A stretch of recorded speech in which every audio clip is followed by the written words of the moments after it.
My husband doesn't see how his work wife is trying to destroy our marriage. What would you do if another woman started acting like your husband's second spouse, and he didn't even see it? That's the nightmare I've been living.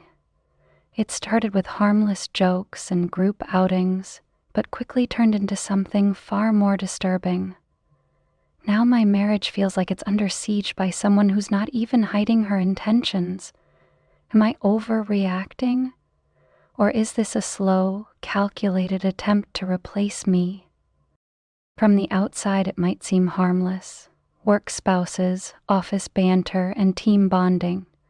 But what happens when the boundary between professional support and emotional intimacy completely blurs, and your spouse doesn't notice the shift?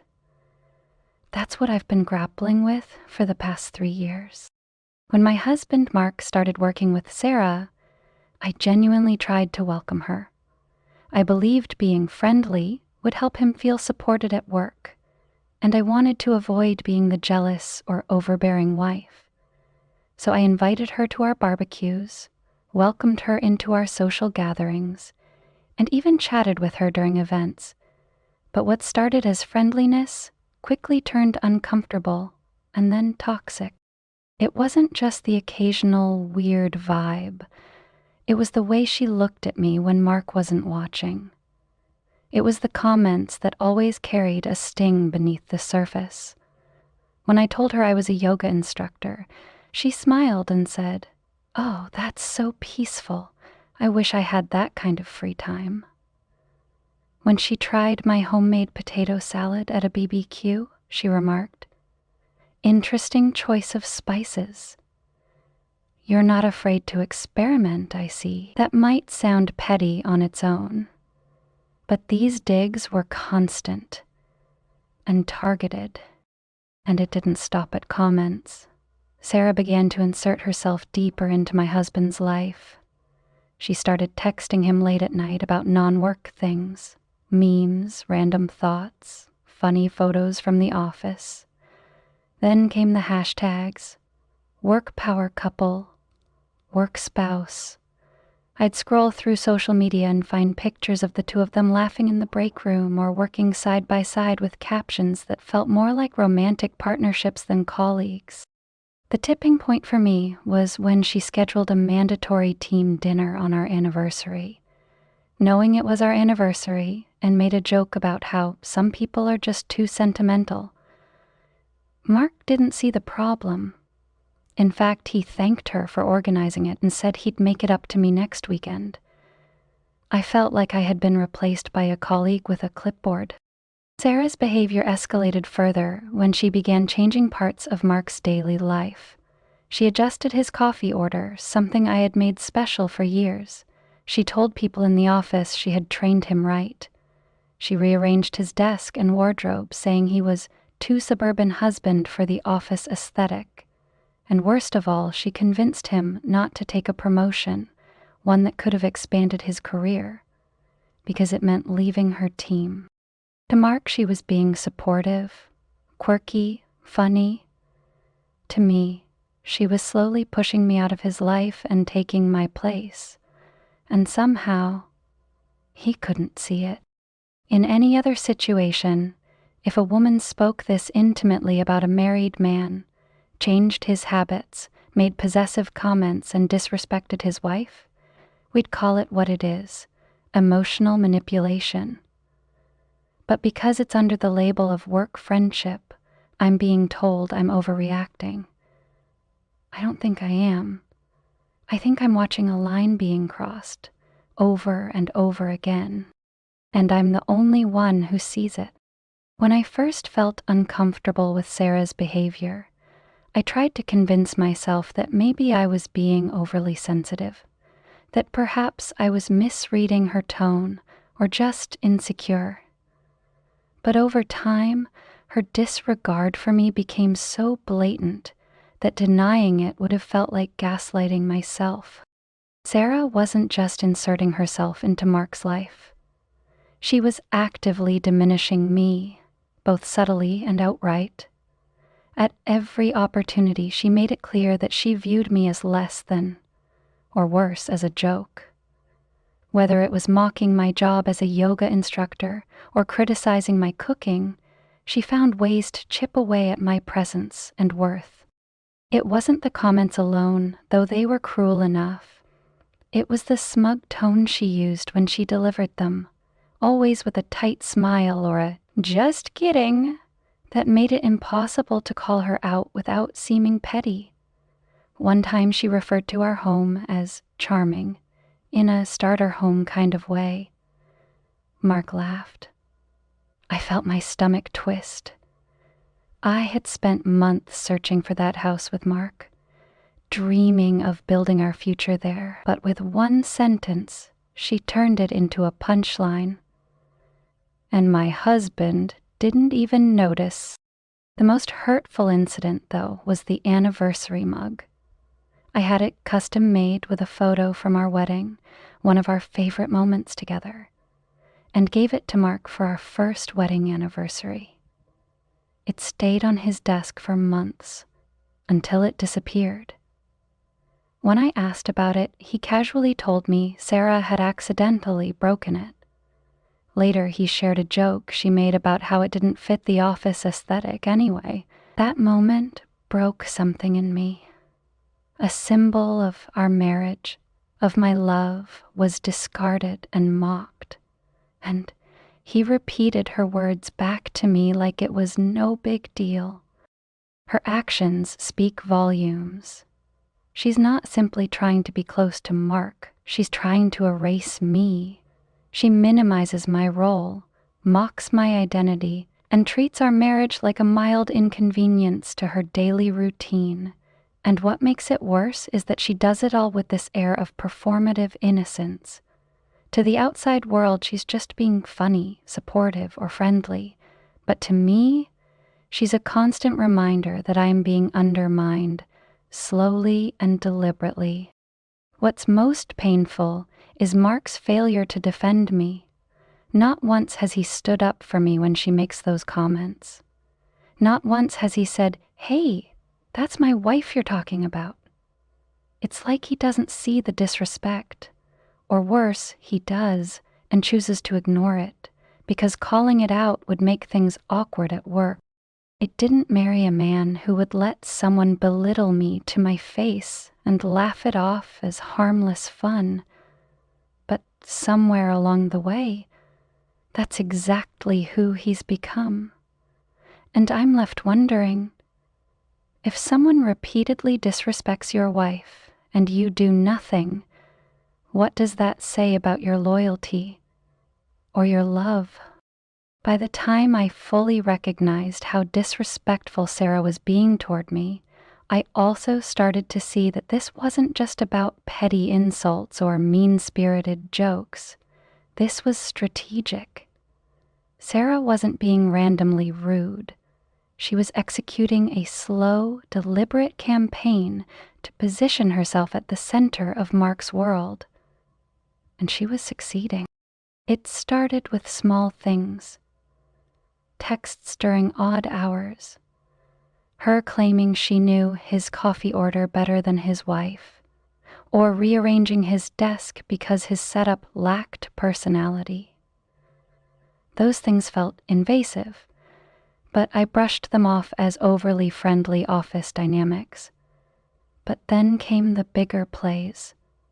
Ones that impacted not just their working relationship, but our life as a married couple. One of the most frustrating examples was when she scheduled a mandatory work dinner on our anniversary. Mark missed dinner with me that night, our second anniversary, because Sarah insisted it was an essential team-building event. When I expressed how hurt I was, he told me I was overreacting and said, "It's just work, babe." But work doesn't demand you ignore your spouse on your anniversary, especially not for an informal team dinner at a gastropub.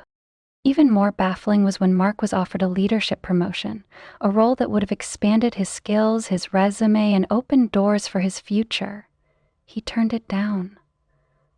When I asked him why, he said the new position would have required switching teams, and that Sarah thought it wasn't worth it if he'd have to give up their dynamic.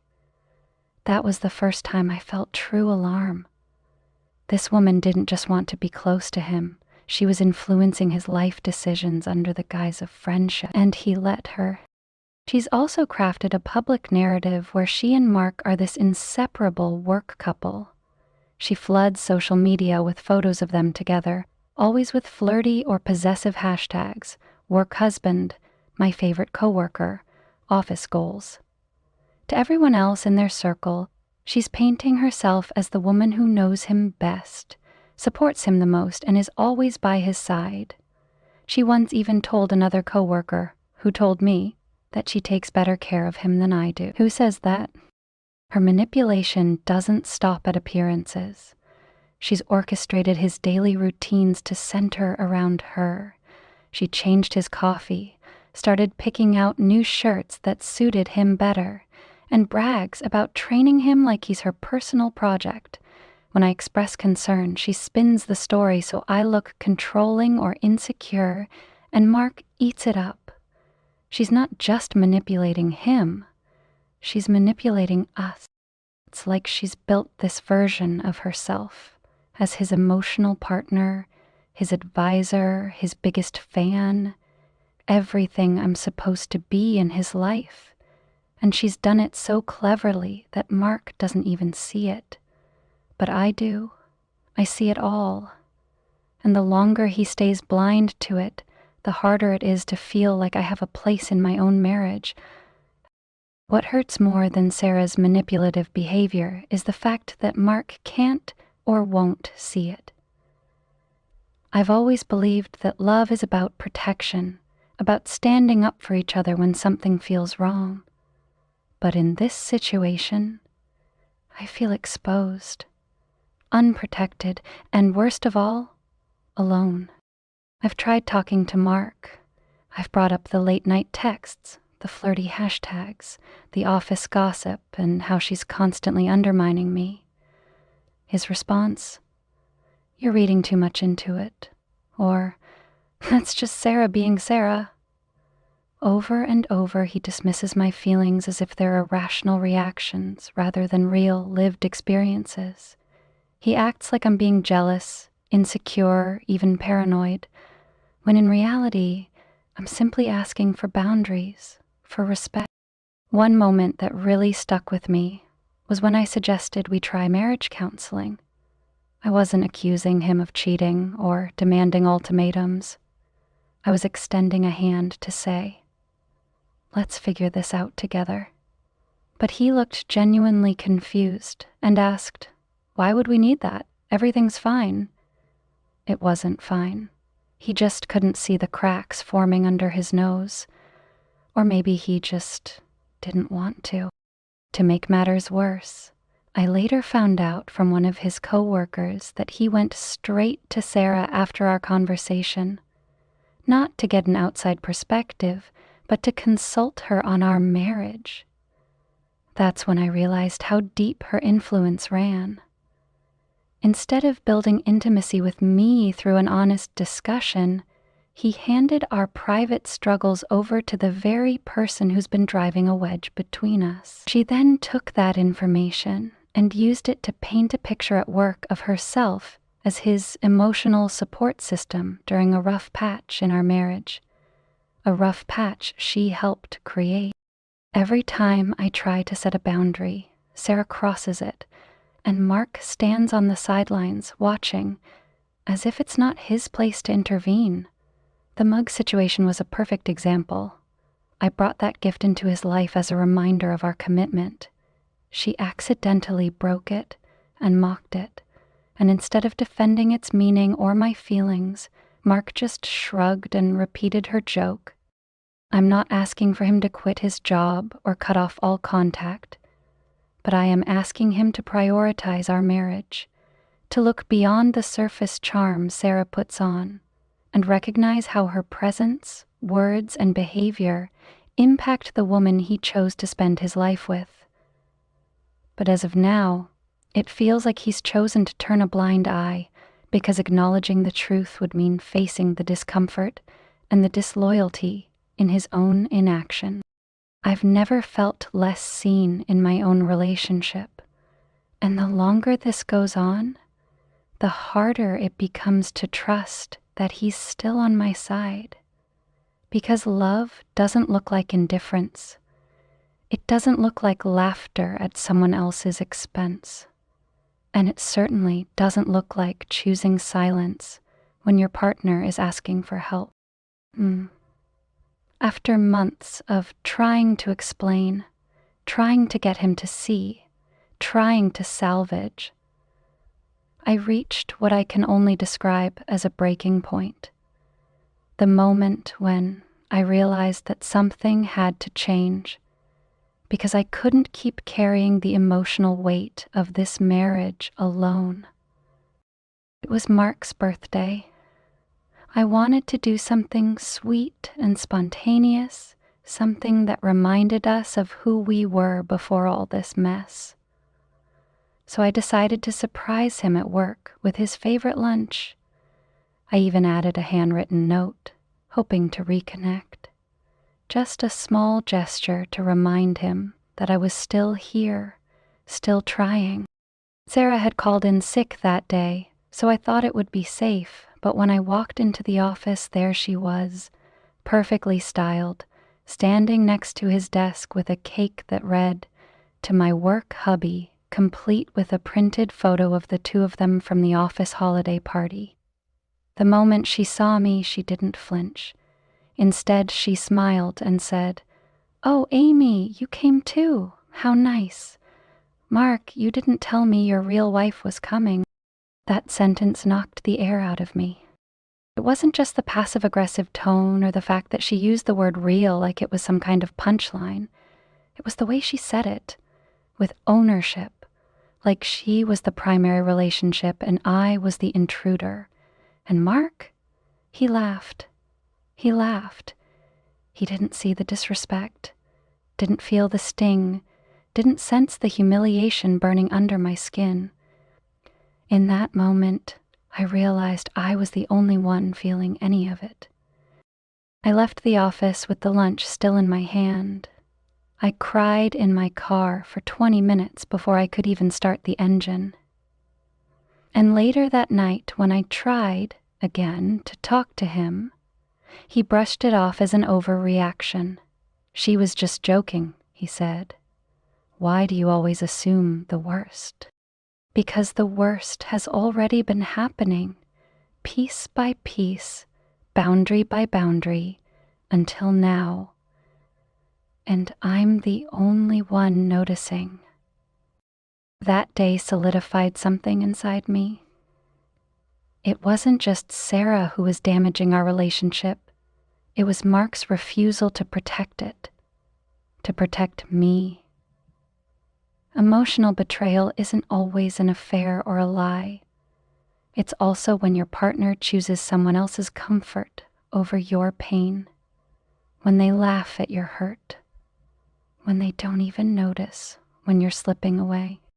Divorce still feels like a heavy word. I didn't come into this marriage thinking I'd ever have to consider it. But what's left of a relationship when one partner is blind and the other is bleeding silently? I don't want to be dramatic. I want to be heard. I want to be seen. I want my husband back, not just physically, but emotionally. But I'm starting to wonder, if he was so easily led away by someone who isn't even hiding her intentions, was he ever truly here to begin with?